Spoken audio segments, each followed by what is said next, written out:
Hello, and welcome to the first conversation in our Climate Solutions series, featuring Brian Eno and Donna Grantis on art's role in the climate crisis. I'm Kate Nordstrom, Executive and Artistic Director of the Great Northern. Every year, our festival shares dozens of performances, art installations, outdoor activations, and solutions-focused climate talks during the last week of January and first week of February that invigorate the mind and the body. We want to thank our climate series sponsors, the McKnight Foundation, the Minneapolis Foundation, Esco Finlayson, Polestar Minneapolis, and the Carlson Family Foundation for their support of these important conversations. I'm joining you from Minneapolis, Minnesota, on the indigenous land of the Dakota and Anishinaabe people. I'd like to invite you to introduce yourself in the chat, sharing who you are, and if you know the native lands that you are on, you can include that too. We are honored to be in conversation today with Brian and Donna, who will talk to us about their work with Earth Percent as they grapple with art's role in tackling climate change. Brian Eno is a musician, a producer, visual artist, and activist who first came to international prominence in the early 70s as a founding member of the British band Roxy Music, followed by a series of solo albums and collaborations.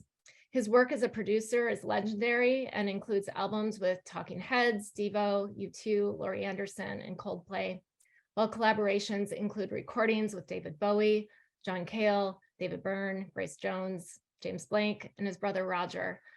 Brian Eno's visual experiments with light and video continue to parallel his music career with exhibitions and installations all over the globe.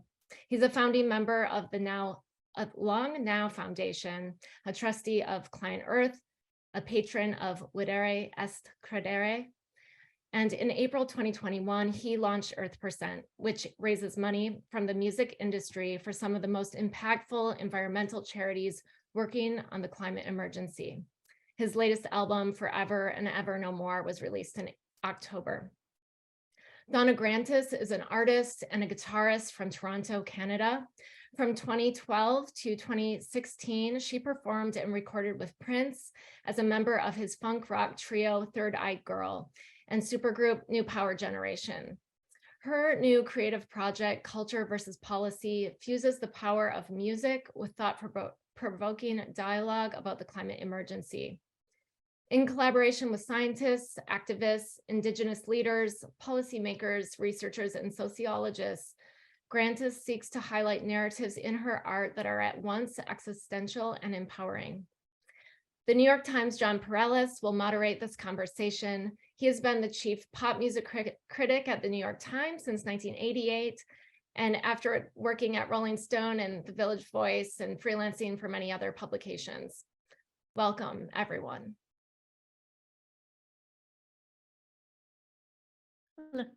Hi, Brian. Hi, Donna. Hello.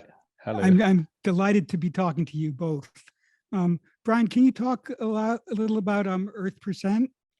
I mean, it's a monumental undertaking.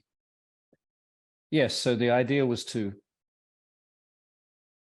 try to take a little slice from the surges of money that pass through the music business and redirect them towards somehow helping us fight the climate challenge. So we've been asking artists, managers, agents, promoters, lawyers, people who make equipment, all of the people involved in the music business, it's a very big business, to say, we'll give a 1% or something like that of our net income.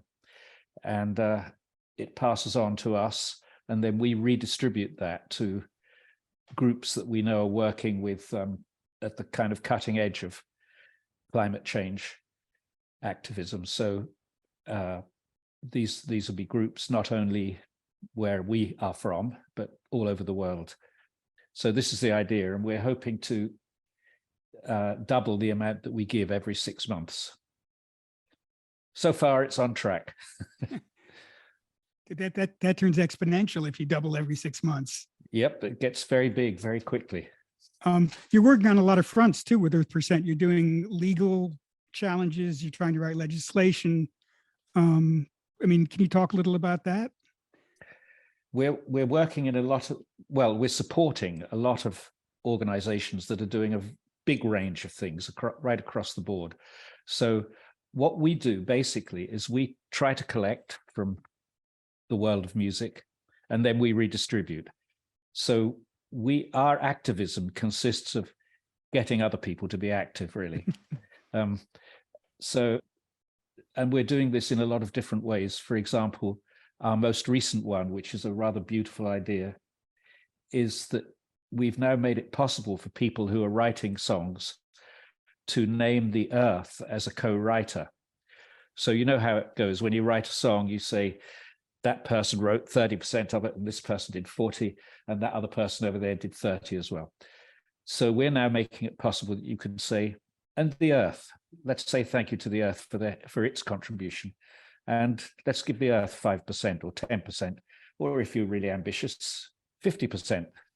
Or if you just want to say thank you, 1%. So we now have a number of artists who are working with us on this idea of distributing some of the income from their compositions. And in fact, one of them is Donna. So for which I'm very grateful, Donna. Thank you so much.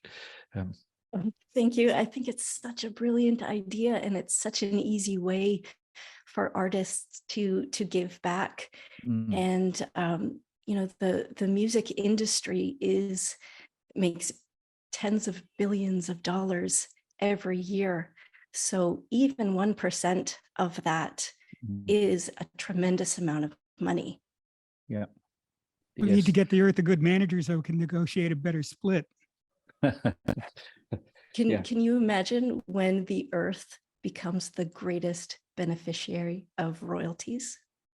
That is going to be amazing. Wouldn't that be amazing? Yes.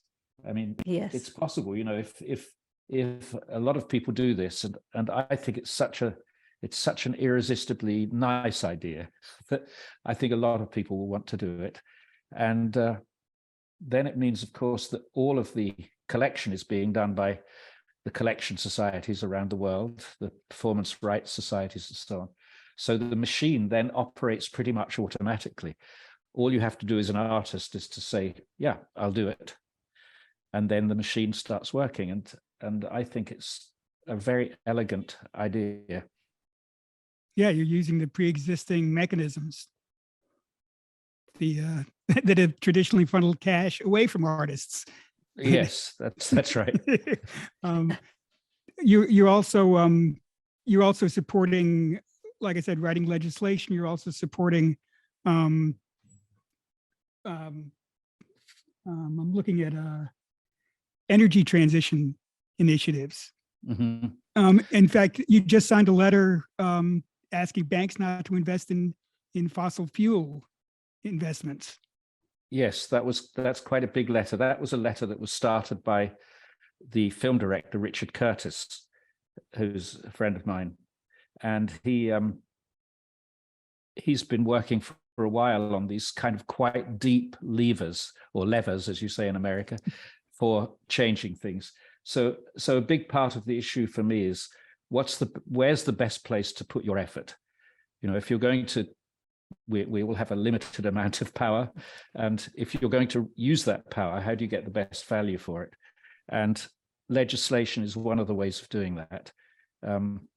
Legislation and the law in general is serious. It's around for a long time. The problem with a lot of things that you can do is that they require a lot of maintenance, ongoing maintenance, and people stop caring about them. I had some friends who many years ago invested a lot of money into the revitalization of mangrove swamps in Southeast Asia as an ecological move. And they put quite a lot of money in. And in about 2 years, the project collapsed because nobody had really thought of the maintenance side. How do you keep this going? So the good thing about putting things into law is that they suddenly become solid. And again, just like as with the royalties, you don't have to do the defending. The law defends itself. Once you can get something into law, it's pretty much concrete for a while. Unless, of course, you're American, you have a corrupt Supreme Court.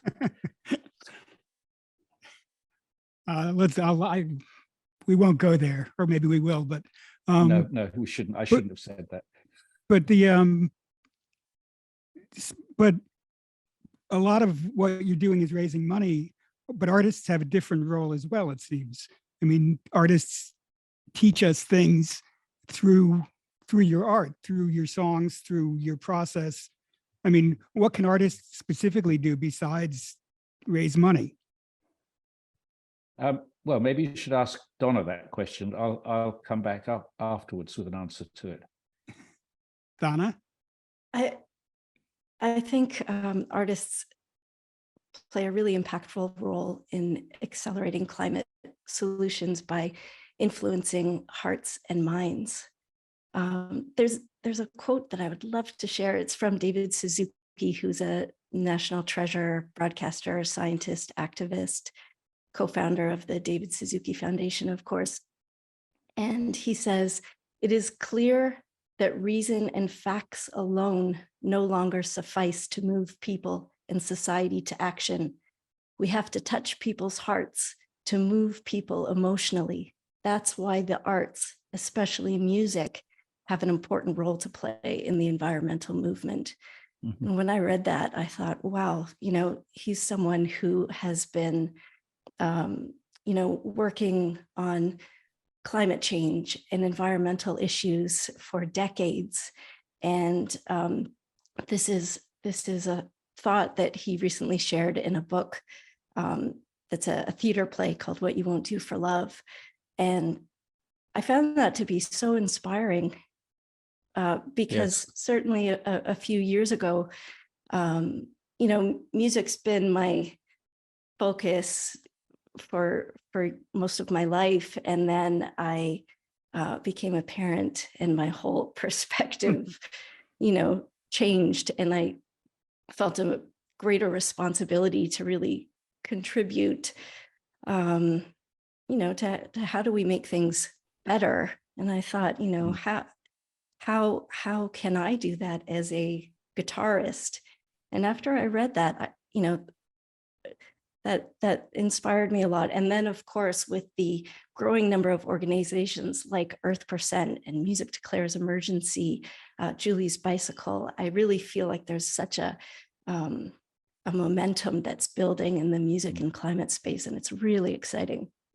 Yeah, I feel the same way. There's a huge movement coming together, and generally it's not reported because it doesn't bleed, and it's not disastrous, so the media always like the bad news, and this is good news, and it's sort of incremental good news.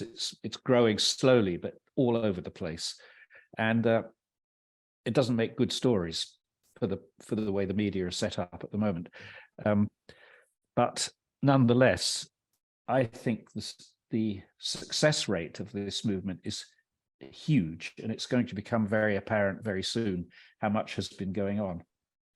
So to give my answer to your question, what can artists do?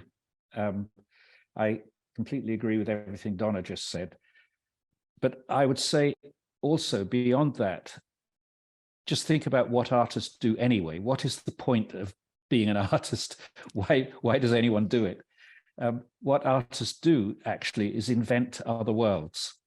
And sometimes they're quite detailed other worlds, like if you're writing a novel, you're describing another world and you're saying, how do you feel about this world? How does that affect you? And the reader is sort of comparing their own world with this other alternative world. And that's a way that I think humans think about the future. As far as we know, no other animals do this, at least certainly nothing like to the depth that we do. No other animals sit around saying, well, what if we made a bridge across that river? What if we had a system where if people were ill, they could be treated at everybody's cost rather than just at their own cost? It's called the National Health Service, by the way. What if? What if questions seem to be quite uniquely human, I think. And I think what artists are doing all the time is saying, what if there was a world like this? And that world might be a world of words, as in a novel, but it might be a world of feelings, as in music. and as in paintings, perhaps. So I think artists are always sort of speculating about the future and suggesting what it might feel like, offering you the chance to experience it. So what I think now we have to start doing as artists is speculating about and offering chances to experience in advance the worlds that are going to happen soon. We are facing a catastrophe. As Andrew Boyd, the activist, says, let's try to make it a better catastrophe. Doesn't sound very optimistic, but I think realistically that's the best we can hope for, really. Well, I mean, your album is pretty bleak. I mean, it talks about extinction. It talks about the sun burning in through the sky. I mean, it is it's a warning, I guess, or is it an elegy, or is it both? I thought it was rather cheerful, really. Some of it, anyway. I mean, I think. I was just writing to a friend this morning. I think that in some respects we live in an incredibly glorious time, which also happens to be apocalyptic. It's these two strange things together. There's a greater sense of danger than humans have ever felt, but there's also, as far as I can see, a greater sense of people coming together as a single human family. This question is not a national question, not an international question.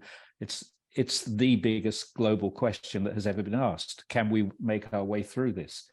And you know, the fact I'm sitting here now talking with you and with Donna, I've never met Donna before.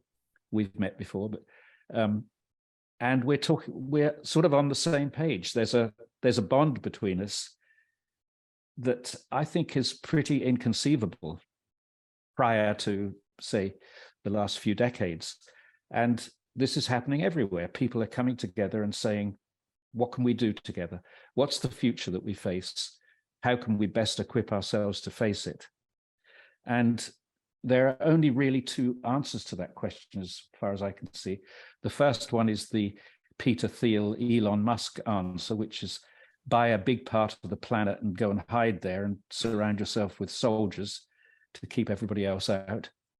The other solution is let's cooperate. Let's act as one species for the first time ever and do it together. Well, the question with option A is, what do you do when the soldiers turn on you? That's exactly the question. That's what Douglas Rushkoff was talking about. Yes. Well, there's for me, music is a utopian space because it's a space of cooperation. I mean, the way a band works together, or the way a band and an audience work together, is a model for human interaction. Yes, So I absolutely agree, especially for improvisational music, because everybody on stage must be listening, observing, and there's also a lot of room to experiment, try new things, take some chances. Sometimes it works, and magical moments are created. It's a really cool metaphor for this bigger issue. And what's so cool about music and the arts is that it's really global. So for example, I've had the chance to play in Dubai, Australia, Europe, and Singapore. And sometimes before traveling there, I've thought, I wonder how our concert or the music will be received, and what people's reaction might be like. And essentially it's always been the same. People would cheer or cry or hug each other, or dance, or just stare in awe in silence. And I think it's because the experience of the sound and visuals and people from all demographics together, connected by the experience, can really evoke emotions and connect people to something bigger. Yes, Yeah. I think that's the important thing, actually, that when you're part of a crowd enjoying music, or even if you're at home enjoying a record that you know a lot of other people also enjoying, you are sort of surrendering that part of you that says, I want to be separate from everything, I want to be different. And you're saying, I'm actually happy to be part of this. I'm happy to be part of the crowd. And I think there's a sort of humility in that, which is a characteristic of audiences and is very important for whatever we face in the future. Yeah. I have to geek out a little bit, Brian. Can we go into There Were Bells, and how you put that song together? I know I'm told there are deep fake birds in that song.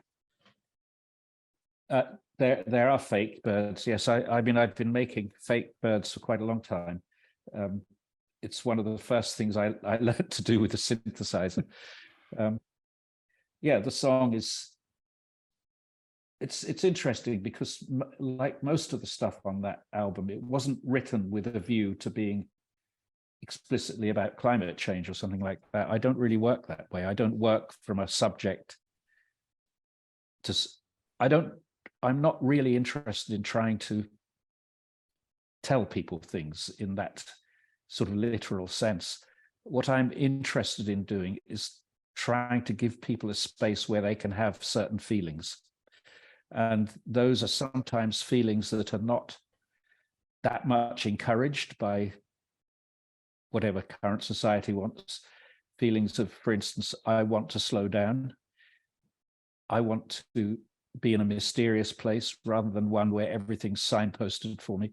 Those kinds of feelings, I think, are what interest me. And I want to kind of give people the chance to enjoy the pleasure of uncertainty, of not being quite sure where they are, and to say that's not threatening. That's something that you can enjoy. And I suppose what that's about is saying surrender is a valuable thing that we can do. We know that control is valuable. That's how we make things. That's what technology does, gives us a chance to control things. But there's another thing we can do as well, which is to surrender. And surrender, I think of as an active verb, not as a passive verb. I think of surrender as something you do which says, I'm stopping the attempt to be in control of this thing. I'm just going to become part of it and go along with it. It's quite an important idea right now, I think, because most of the problems we're facing and that we're talking about come from a sort of excess of control and an absence of surrender, I think. So I think that balance has to change in our minds. The piece that Donna has just done, sorry, I hope I'm not jumping ahead of the thing here, but where you use the voice of that lady, I've forgotten her name. What's her name? Berman. Sephora Berman. She's the that's right. chair of that's the right. Fossil Fuel Non-Proliferation Treaty. Yes. So I think that's what that's about. The whole fossil fuel thing is about how can we exert force in the world. That's what fossil fuel is for. It's a kind of force. You know, it's a power. And for the last 300 years, that's been the primary kind of direction of technology and of government and business and so on. They're all about exerting human control on things. And absolutely fine. I get it, and I'm using it right now. I'm not against it. I'm saying that we've overemphasized that side of our gifts. Yeah. Well, I mean, you've been a user of technology and of cybernetic thinking from the beginning, Brian. Has your view of technology's good versus evil changed through the years? Were you more of a techno optimist, in the 70s? I probably was, yes. I probably thought, well, I thought technology was neutral in the sense that I thought, oh, you just can do good things with it. I was aware that you could do bad things with it. I didn't know that if you saddled up technology with capitalism, then you started a number of irreversible feedback processes, which were very profitable and would therefore continue, because for some people they were very profitable. I mean, I'm no more of a technologist musically than Donna is. She's a great technologist with the way she plays. So you could ask this question of her as well, I think. Well, but actually, before I do, I want to point out that we have an encore after this presentation. After we stop talking, we get to hear Donna's new piece. So please stay tuned online after we're done to hear that. It's Good. well worth hearing. But Donna, I mean, you have to deal with amplifiers, which to me are the most mysterious technology of all. I mean, can you talk about constructing a guitar tone? Because it seems like Oh, yeah. that's the great mystery of electric guitar playing to me, and you're really good at it. Oh, thank you. Sure, I'll talk about it in reference to the song that we'll play later today, A Drop in the Bucket. So I was really moved by Tzipora's words in a recent interview, and she talked about the continued extraction of fossil fuels, the resulting impacts on people and planet, and ultimately she shared a message of hope. And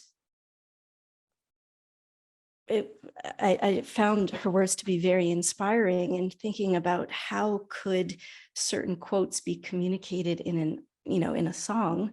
For sure, guitar tone is such a big part of it. I'm a huge Hendrix fan, and so when as a teenager, I watched so many of his live performances, and there's such a sense of urgency I find that's created when an electric guitar is really turned up, and with that, great sustain. It's powerful, I find, to both play and to take in as a listener. And so in the song where Tzipora is talking about the fossil fuel industry and the impacts, the health impacts and human rights and Indigenous rights impacts, I knew musically that in that moment I wanted to support those words with that kind of tone to have an impact on the listener. And there's a part in the song where she says, she was talking about organizing as an important part of social change. And she says, if you're signing a petition or doing something, trying to be greater than the sum of our parts, sometimes it can feel like you're just a drop in the bucket. But those drops, they ripple out and they grow, and that is what creates change. And so in that moment, musically, Brian, I just love the ambient music that you've created. And, I'm so inspired by delay and reverb and, putting those effects together to create a soundscape that could really complement those words. And then I also felt like that was such an emotional part of the song that it got a little bluesier and opened up for, it was a moment to improvise with the band. And I find improvising is really where the magic happens on stage, because as a musician, you don't really know what's going to happen or how people are going to react. The performance is from the first Music and Climate Summit that was presented by Music Declares Emergency, took place in October. And it was actually the first time the song has been performed. The musicians were fabulous, and I feel like they all really reacted and responded to the words. And yeah, I think we created something special that I hope would evoke an emotion or spark an idea in a listener in the same way that it did with me. Yeah, good. Donna, I have to, since Minneapolis is the point of origin of this broadcast, I have to ask about how you ended up in Prince's band. How did he find you? He found me on YouTube. And I received I received an email one day saying, "Hey, would you like to jam at Paisley Park with Prince and his band?" And you said no, of course not. Yeah, a week later, I was out there. There is a quick story I'd like to tell about Prince that's related to music and climate and my new project. I will listen to anything Prince. Okay. Go for it. So one day I was in Studio B with Hannah and Ida, the members of his band Third Eye Girl, and he came in and he said, "What if we could use music to teach?" And I thought, oh, that sounds like a really cool idea, but teach what and how exactly?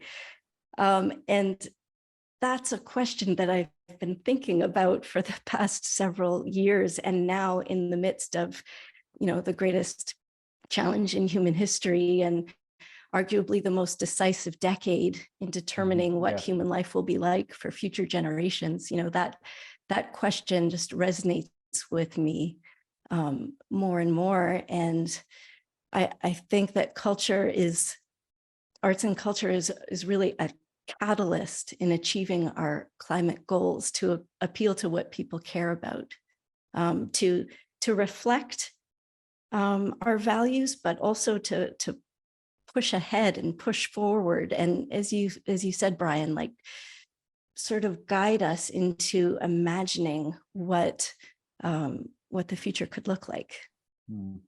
Yeah, that's what we need to do. We need to start imagining. And we need to do it realistically. We can't think that whatever we do from now on, climate change isn't suddenly going to stop. It's all in the pipeline, and there's nothing we can do about the pipeline, really. So we are going to be moving into a different world and into a different kind of civilization, actually.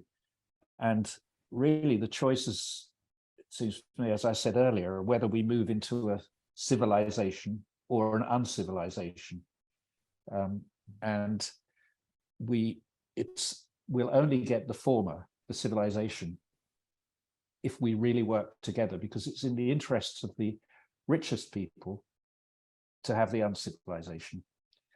If they want to stay in control of things by buying up as much as they can now, while it's still going, then we have a problem, because we have the rest of humanity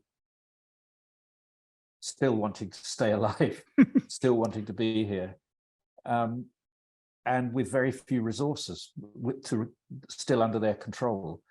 So there's quite a lot of struggles ahead of us, I think. And I think the thing that artists can help with is to imagine what might be the better futures. How could it be? What can we afford to lose? There was a wonderful book came out last year, I think, or the year before, called All That We Can Save. It was by a group of American women. And it sort of asked that question of, we have to do a kind of triage. We're not going to be able to save everything. What can we let go of? What do we really need to save? What will look after itself? Those are the sort of three elements of the triage. And I think that's the kind of thing that novelists and writers and artists in general think about what do we really care about? What do we really like? The composer John Hassel, I used to work with a lot. He died a couple of years ago. He used to say, the most radical question you can ask is, what do I really like? And that is such a profound question. If you think about it in your daily life, just stop and think, what do I really like? What do I really care about? And you'll probably find that it isn't your Netflix subscription that you really care about. It isn't. The things you care about are actually quite deep. And so those are the things that we want to be protecting the future for, to save those, not to save Amazon. In fact, well, no, I won't go there. Sorry. Save the Amazon. The Amazon. Yes, thank you. That Amazon. Yeah. Well, Brian, one thing you've said about yourself as a producer is that you're very decisive, that you know what you like and you don't like, that's one of your main skills as a producer is quick reactions, I guess. I mean, it seems like, can we bring those skills from music and from the arts to politics and legislation and community action? Well, I think the answer is yes. And I think not only can we, but can we afford not to? One of the biggest problems now is the problem of governance. How do we get systems of government that actually work? You know, it's quite clear that both in your country and in mine, we have absolutely broken systems of government. They're not working at all. They're corrupt in every sense. They're, morally corrupt and actually don't even work very well. They're so badly corrupted that they don't even do much anymore, except reward a few friends, cronies. So what other systems of government are available? Well, one of the things that's happening globally now, and I think it's very exciting, is these things called citizens' assemblies, or there's also one called the Global Assembly. And a citizens' assembly is basically where you randomly choose a kind of representative sample of the population, and you say to them, you discuss this issue and we'll listen to what you come out with. So these commonly have quite extraordinary outcomes, very surprising outcomes. For instance, a citizens' assembly in Ireland, which of course, being a Catholic country, has always been very anti-abortion. So there was a lot of discussion over the last 40 or 50 years about whether abortion should be permitted in Ireland. So they eventually put it to a citizens' assembly of 100 people who spent 5 months discussing it, and they had access to, medical experts, legal experts, religious people. They had access to anyone they wanted as consultants. And they came up with a huge majority in favor of legalizing it. And this was a complete surprise. No political party had really dared to deal with the issue because it was so volatile. But when it came to people being asked and shown the evidence and talking to, whoever they wanted to find out, and most importantly, not thinking about their next term, because if you're in a citizens' assembly, you're not elected and you serve and then you don't serve anymore. It's not a career. So there's a lot of discussion now about whether there are other forms of government like that are kind of bottom up rather than top down. And there's, of course, it's happening everywhere except America and England. No, America has quite a few citizens' assembly organizations. There's some very good ones in the West. But it's happening at the moment. It's happening more in smaller countries like this. There's Wales, Scotland, Ireland, all have citizens' assembly, and they're all doing interesting work. And then France has them, Belgium has one. It's a new technique of arriving at decisions where there are lots of stakeholders, and it's a complex subject. in Japan, they have another approach, which is they have within the government, there's a group of citizens who are asked to consider the long-term effects of legislation. So any legislation that's going through the Japanese system is passed on to them, and they're asked to consider, how will this be in, I think it's 60 years' time? What will be the effects of this in 60 years' time? And whatever they say is fed back to the government in the process of it making a decision. And if they have a very negative response to something, it's withdrawn. They have a power of veto. So this is taking your citizens seriously, not something we English and Americans are used to doing any longer. And in other countries, in Japan, there's a similar system as well. So anyway. Well, actually, what you bring up is the question of time. I mean, the whole problem with the climate emergency is everybody is thinking in terms of short term and, and not the long term effects. I mean, we knew about climate change decades ago. Yes. And meanwhile, music works with time. Music works with duration and rhythm and long cycles and brief cycles. Mm-hmm. Is there something you can apply from music to, I don't know, long-term thinking, slowing things down, contemplating consequences? Well, let's hear from Donna on that, if I may. That's a really interesting idea. One thing that comes to mind for me is how your actions can have an impact decades beyond your lifetime, and that's certainly true of many amazing jazz artists who I adore, before we started chatting here, John, you and I were talking about Miles Davis and On the Corner, that record, which was recorded before I was born in the 70s, and it had a huge impact on me and my musical development.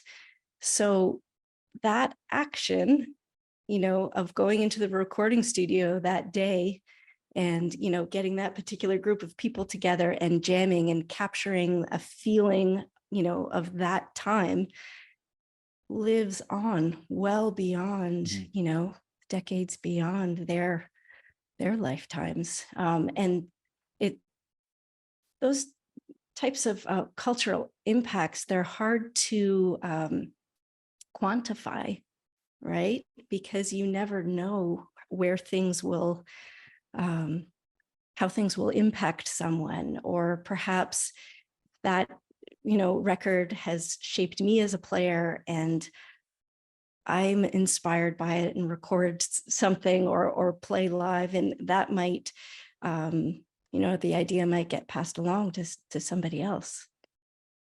Yes, and I think the other thing. Yeah. Sorry. Carry on.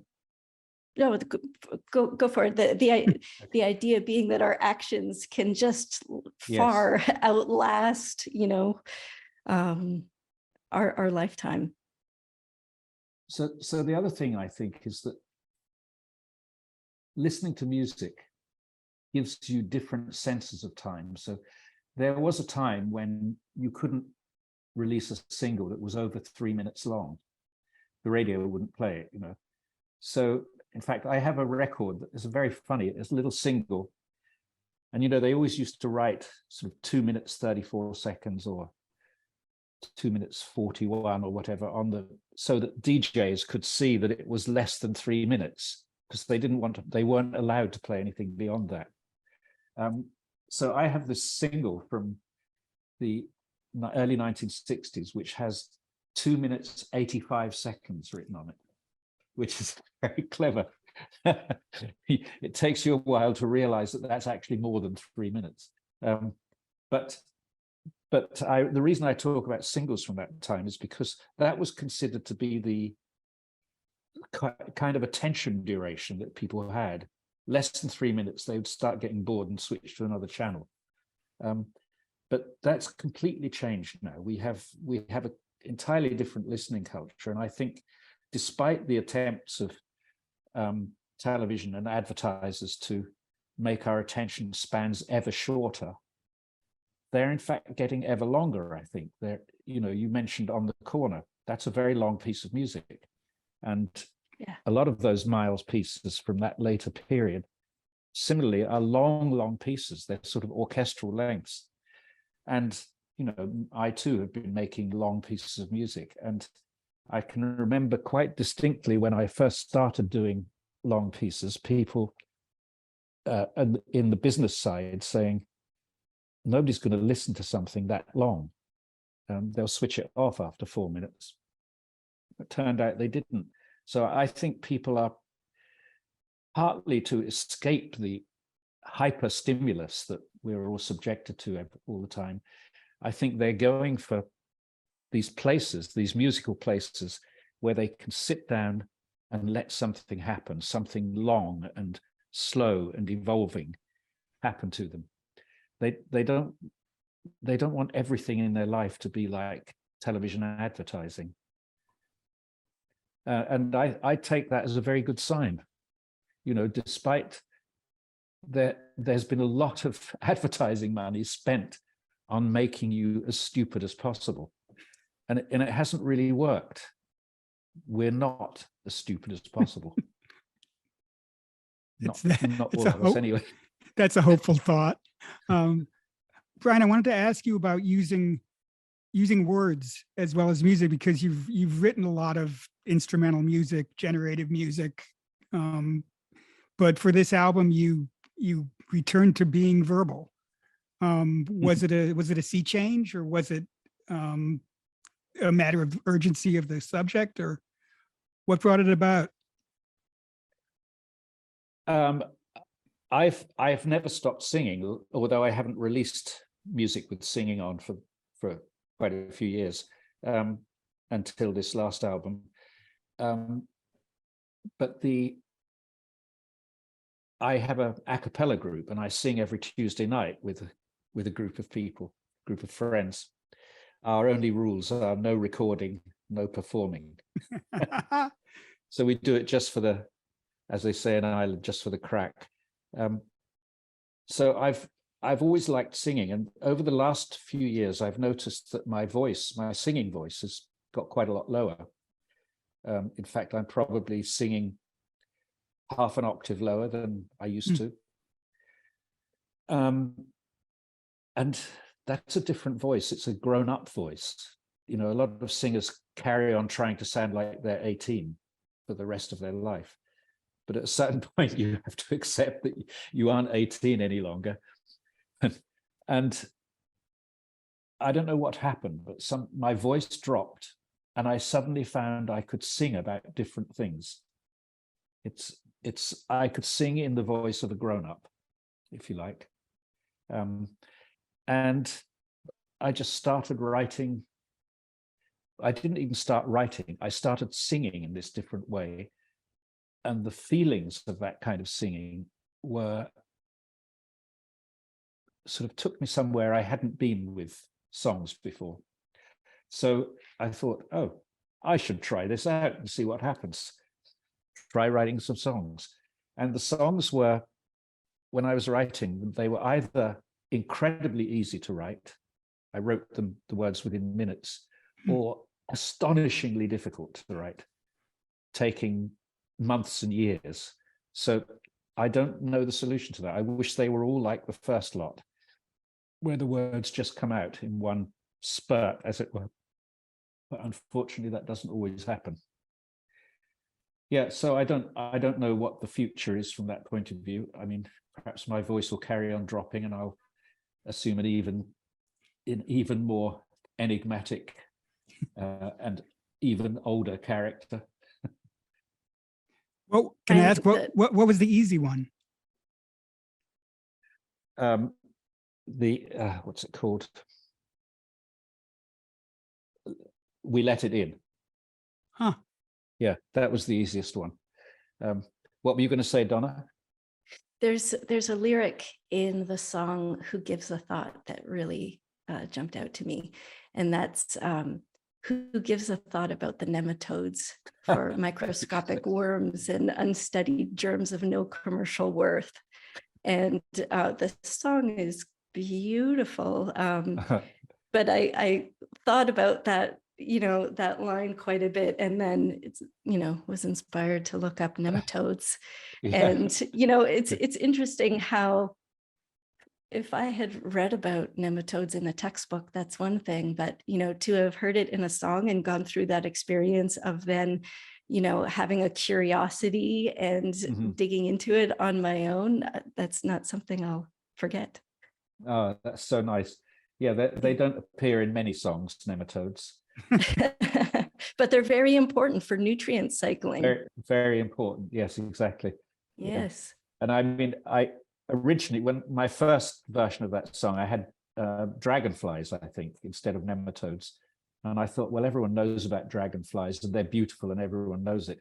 Why not choose something that is just as important, but kind of more hidden, not so well known about? Yeah, thank you. So it was a song about something, at least. I mean, it was you were a little pedagogical in that song. I was, yes, and the last verse says ends with the words "the self-made man," which I find one of the greatest fallacies of the modern age, the idea that any of us are self-made. And of course, rich people always sort of beat their breasts and pride themselves on being self-made. I did it all myself. But then you find that they went to the right school and that they had their parents and their fortune behind them, and they had this and they had that, and they shared all the things we all share, like they had fresh air and they had water, all the gifts that the earth gives us. So this notion that you're self-made is the most extraordinary arrogance, and the most extraordinary misunderstanding. Brian, you've talked about sort of natural processes generating songs growing like seeds, songs generating themselves. I mean, even with the most extreme technology, you're still thinking in earthly, natural metaphors. Well, it's just because that is the most complex system that we know about. And as far as we know, at this moment, it's the only one in the universe. The odds are really against it, but it seems like, as things stand at the moment, this is the only place life has happened, which is an awful thought, really, because if we fuck it up, what a blunder, what a terrible mistake. But yes, so far, despite, SETI, Search for Extraterrestrial Intelligence, and various other attempts, all our explorations into space, we have no even slender evidence of any other life forms in the universe. I mean, I think that's amazing. The last time I looked, there was something, it was estimated that I think there were 300 trillion stars. 300 trillion, that's a lot, and then probably if I look again today, that was a few weeks ago, so probably now it's gone up to 500 trillion or 300 trillion galaxies or something like that. The universe keeps getting bigger and bigger in the sense of what we now know exists, and yet still we are the only life. Us, all of us, the nematodes and us on this planet. This is sort of a miracle, isn't it? It is a miracle. How old is your child, Donna? I have two. They're 5 and 3. Okay, so they are probably just starting to ask questions about this kind of thing, are they? Yeah, they sure are. They're very curious. Well, also, the next generation makes you think about survival a lot. Yes. Yeah, and I've also learned a lot, from them too. It's amazing to see how you know, toddlers and little kids are just so fascinated by, you know, plants and insects and, you know, life in all forms. And, you know, if there's a little spider in the house, my little ones will point to it and say, you know, and they'll be very excited and happy and say hello to it. And, you know, it's what a beautiful perspective. And Yeah. that's, you know, that's Just a good way to be, I think. Yeah, just a few years at school will quickly kill all of that curiosity. Oh no. Yeah. Let's hope not. We're approaching the time limit. What have I forgotten to ask? I mean, maybe we could go back to, you know, what artists specifically can do to stimulate saving the planet. Donna, you have any thoughts? Sure. I think an artist can help to share a vision of the future. As creators. I think they can help to reflect our values, not just reflect, but to help us sort of push through and evolve and shine a light on the interconnectedness of all things, and inspiring feelings of respect and a reverence for nature. They can bring environmental issues to the forefront of public conversation, spark new ideas, and communicate things that perhaps words alone cannot. How do we shift our mindset and our consciousness to really respect life in all of its forms, plants, animals, species, each other? This is the challenge. Yes, that's exactly right. I would just like to endorse that. And if I could send some little turds up the screen like other people are doing now, I would be doing that. No, very much my feelings as well. Well, I want to thank you both for doing this. Please, everybody who's online, stick around, listen to Donna's A Drop in the Bucket. You will learn something. And thank you, Brian. Thank you, Donna. Thanks, Great Northern, for putting this together. Thank you all very much. Thanks so much. See you again, Donna, I hope. See you again. Yeah. Bye-bye. Bye-bye.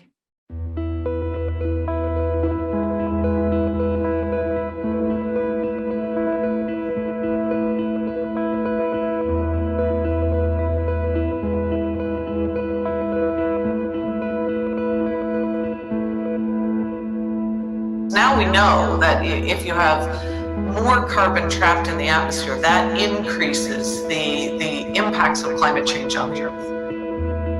86% of the pollution that's trapped in our atmosphere, that's literally creating this sweltering blanket that's changing the Earth, causing floods and storms and the fires and the extreme heat waves. 86% of it comes from three things: oil, gas, and coal. Okay, so fossil fuels, I use them every day. We all use them every day. Can we not? Do we have enough?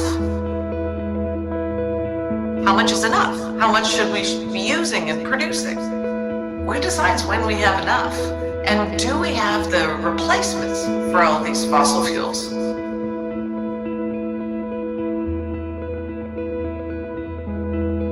We do. Renewable energy is now cheaper and can scale to replace almost all uses of fossil fuels.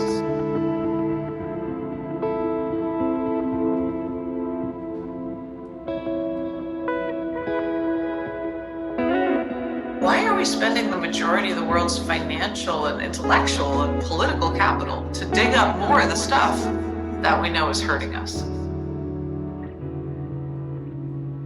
What we know is that we already have enough fossil fuels above ground or under construction that if we use it, it will take us past 2 degrees. which is kind of a benchmark in climate change, in the climate change world. If we go past 2 degrees, then parts of the planet will be uninhabitable. Millions of people will lose their homes. Thousands of people will die.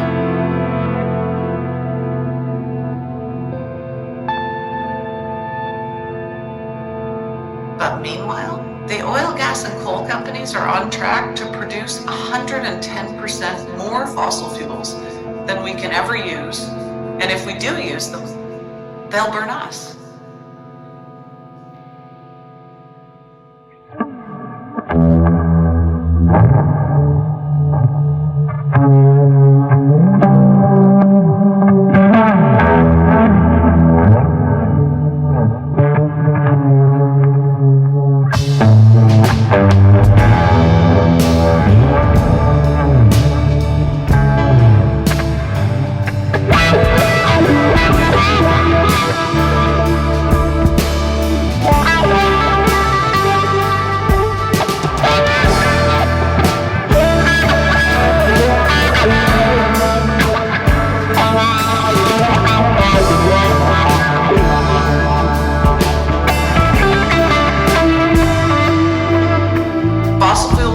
Tried to push the responsibility onto the consumer through public relations campaigns like the carbon footprint, and they also wanted to cast doubt about whether climate change was happening, and they were successful in doing that for about 20 years.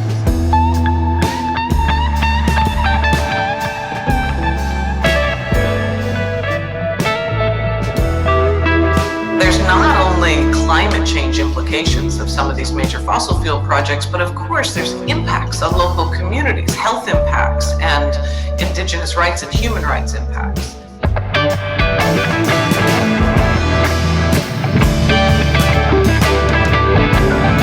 The fact is, we need system change. The fact is, we need system change.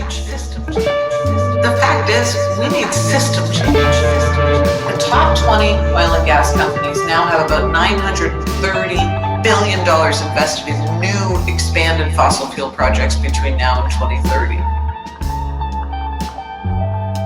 Well, it's not a transition if you're continuing to grow the problem.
I often think about it and about hope as not something we just have, but instead something we do. I think hope is something that we create through our actions, through engaging in organizing, whether it's with our neighbors or with a group that we're in. Being a part of making a change can give you hope. Being a participant instead of just an observer in what's happening in the world.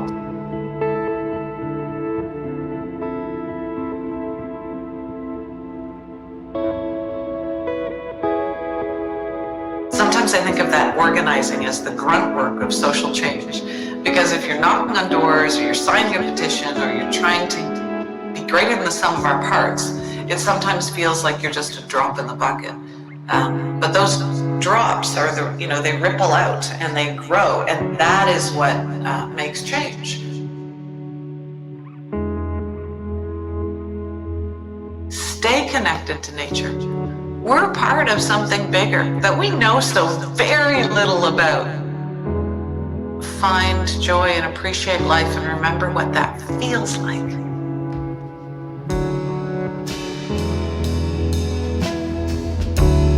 Stay connected to nature. Find joy and appreciate life and remember what that feels like.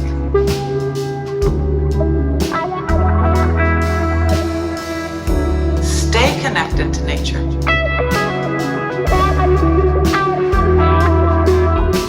Find joy and appreciate life and remember what that feels like.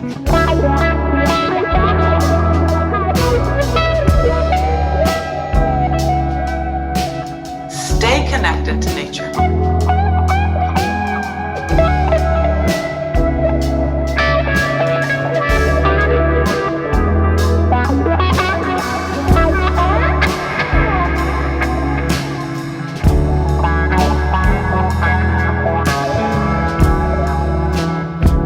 Find joy and appreciate life and remember what that feels like.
Stay connected to nature.